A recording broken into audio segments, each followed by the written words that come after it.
বিশ্বের অন্যতম সুন্দর মসজিদ হচ্ছে নাসির আল মুল্ক, যেটি ইরানের সিরাজনগরে অবস্থিত। মসজিদটি গোলাপি মসজিদ নামেও বেশ পরিচিত। মসজিদটির অভ্যন্তরীণ ভাগের মেঝে জুড়ে গোলাপি টাইলসের বিপুল ব্যবহারের কারণে এই মসজিদকে গোলাপি মসজিদ বলা হয়।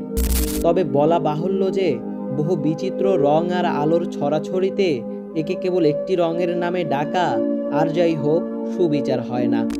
অভিজাত কারুকার্য, রঙিন কাচের আলো, ঝলমলে নকশার বিচিত্র রূপ দেখে বাকরুদ্ধ হয়ে পড়েন পর্যটকরা। ভোরের মিষ্টি রোদ যখন রঙিন কাচের উপর গিয়ে পড়ে, তখন মসজিদের ভিতরে রঙিন আলোর ছোটাছুটি শুরু হয়, যা দেখা সত্যি ভাগ্যের ব্যাপার।